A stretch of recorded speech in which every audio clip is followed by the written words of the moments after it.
Another abandoned house. And clearly an abandoned truck.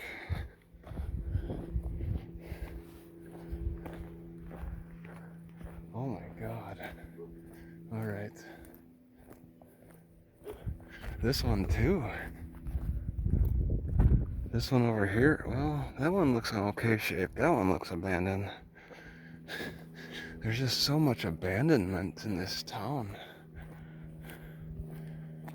They got, looks like somebody's using it as a little storage.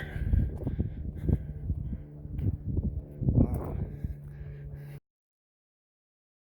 So that house, this one over here, look at that, the doors, it's just wide open. And I think it's a lot of retired folks living in between all that. This house over here says it's no trespassing, so it's clearly abandoned. I don't think they spent their money too wisely on this flooding. This town is largely abandoned. This house looks abandoned. They have the old electrical box. Yeah, they never updated that one. That's clearly abandoned. Oh wow, but they're using it as some kind of a storage a bit. Looks like they had some kind of a store on this corner of Pine and 5th, abandoned. The flood decimated the town. What did they say? It was like 10 feet high, decimated, and gave it a bad reputation. Even though they spent $2 million on flooding channels, I don't think it was enough.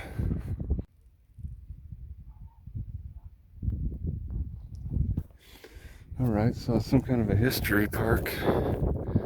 They do have a museum.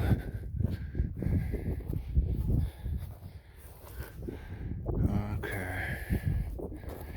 Oil and gas.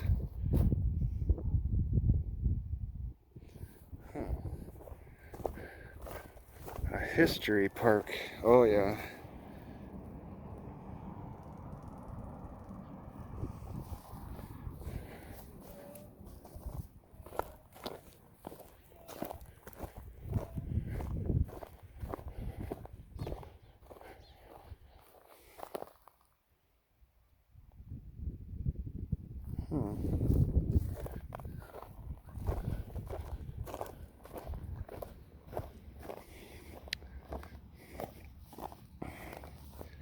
Okay. So you just kind of walk around and read the history markers. Has whiskey.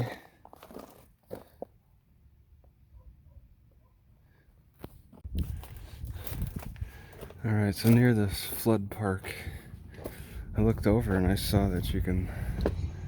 Another theater? The roof is down pretty good. So another theater. Stairs look good. Yeah, in good shape here. They had a massive swamp cooler out that window. Huh.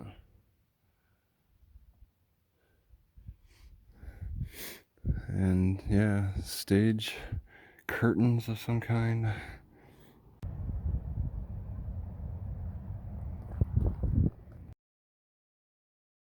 This is the theater. This is the actual theater that they want to restore. They think they're going to restore this thing. It says theater restoration. That's a new sign. Not a chance. Yeah, you look at it from the outside, you think that it's probably good inside. But that open door lets you look at the collapsed roof. But they could have done better instead of even bothering with this flooding.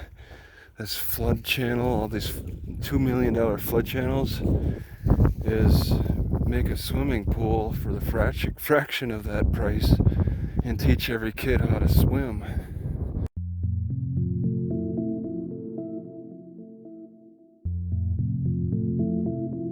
Sometimes communities go through terrible times of great danger, death and destruction. Such it was for Sanderson on June 11, 1965. After a night of intense rain, At 7 a.m. a wall of water came surging down Sanderson Canyon, engulfing our community and causing massive destruction and the loss of 26 lives. Looking down First Street, with Sanderson Creek overflowing its banks in background. Care Mercantile Building on right. Floodwaters rose to edge of sidewalk on the Care Building. The distance from the center line on Oak Street to the far bank is 535 yards, or 1,600 plus feet.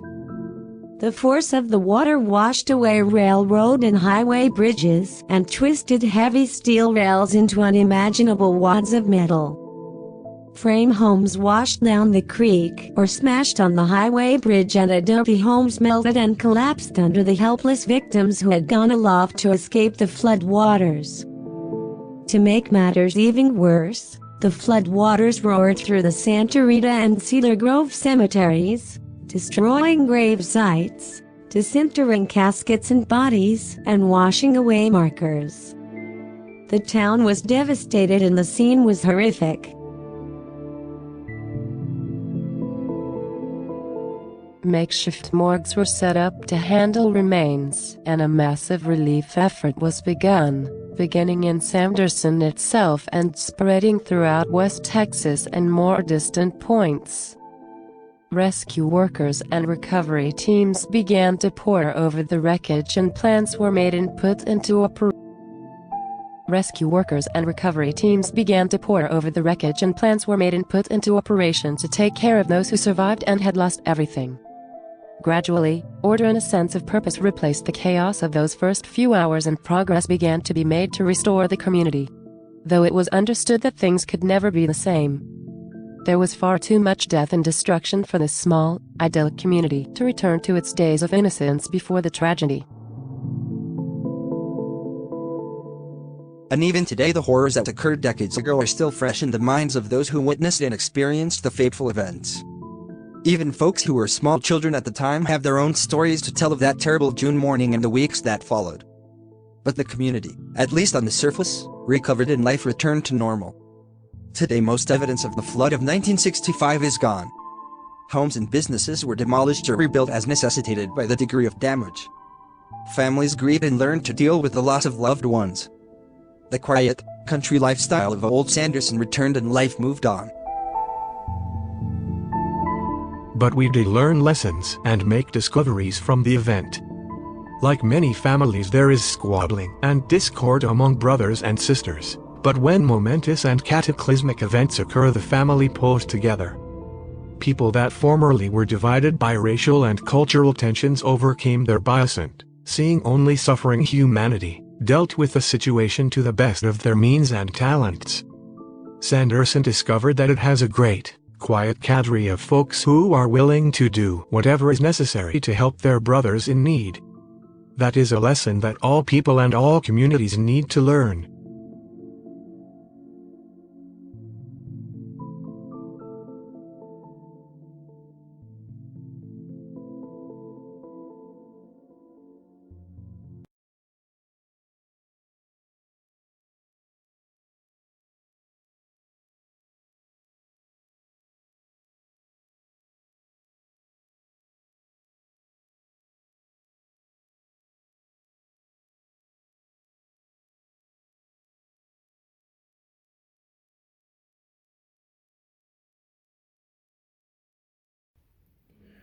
Right now I got a cozy for my pestle because I've been scratching right here. You can see it. I've been scratching a lot when I've been throwing this up there, and that'll prevent it. Also, this gets really hot in the sun in the summertime, so having this cushion will help quite a bit. Now when I throw it in there, it doesn't quite slam. I won't be scratching. I've let this scratch way too much.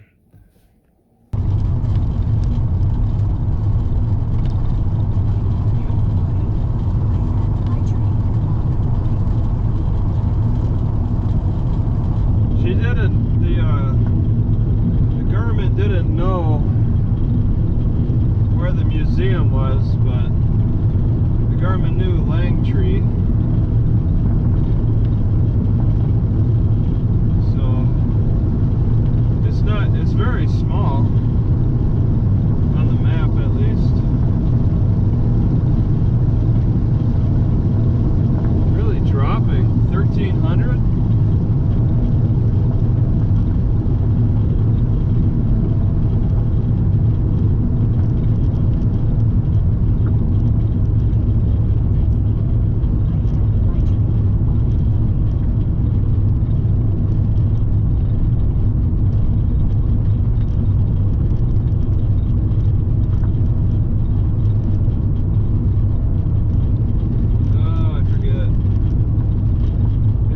Hard to see. It's like one house, oh, a couple of houses.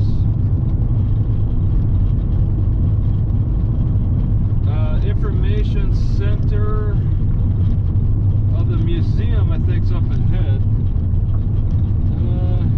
I think the information center should be fine. I don't like this parking. I don't think I'll be able to sit up in this. Yeah, this is too angled. I can't park on this. It's impossible. I'm not gonna do that. Oh, it's very uneven. I'm gonna go over to this. I think it's possibly the museum. I can't park on that. Maybe that information center was it.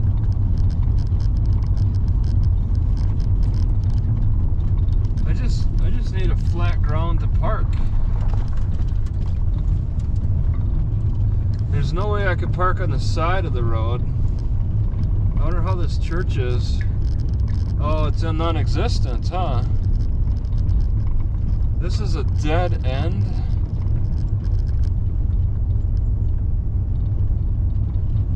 Just trying to find a park spot. I guess right in here. This is actually flat.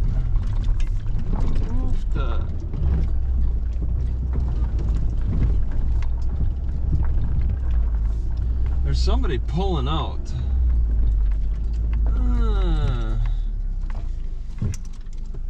This is a good spot to launch the drone too, I think. Alright, time to quit. Alright, I decided to cook some potatoes on this remote road in Langtry, not far from the Rio Grande. It's not too windy out, so I can get a pretty good cook. It's kind of warm too, so it should be pretty fast. I can't speak highly enough how much I love this Christmas tree stand. Very stable. It's stable on any surface. And any thief breaks into my car to steal another cooker from me won't even like give a second look at the Christmas tree stand as something to steal. But this thing is very effective. I'd be like, what's this loser got a Christmas tree stand for? So I always wish for cloudy days in the daytime and clear skies at night. That's just too perfect. Right, just testing out the recording, seeing if the SD card was a problem. Alright, this looks abandoned. And wow, you could just take, oh, these are some major needles. Let's take a peek in here. I'll let it get too dark.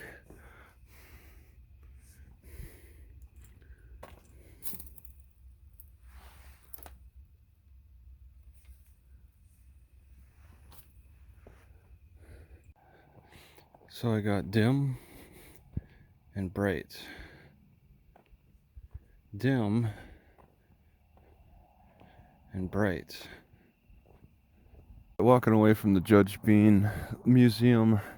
It's about 7:15 a.m. They open at 8 to 5. It's a museum. Whoa! Okay. I'm checking out this Langtry sign with this dog. It's the people greeter.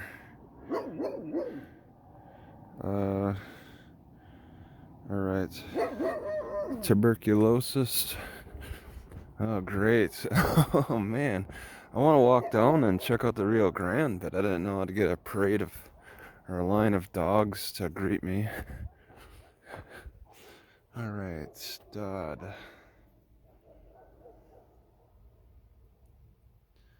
Okay. I'll read it later. Oh, he's distracted now. It's 0.7 miles, 0.5 miles walk. And yeah, you could see it's quite a ways. And that's just to get to the loop. Okay, there's a house here, and there's a house here. Both collapsed. But people are living around them. They actually put a sign in front of this one. So this guy was the first permanent. Whoa! This guy's, whoever lived here was the first permanent resident. Living in this small, pretty small cube. Oh, those are German Shepherds. Okay. So he lived here. It's going to be 86 degrees. They got chickens, they got German Shepherds. Oh, they're going to the other side.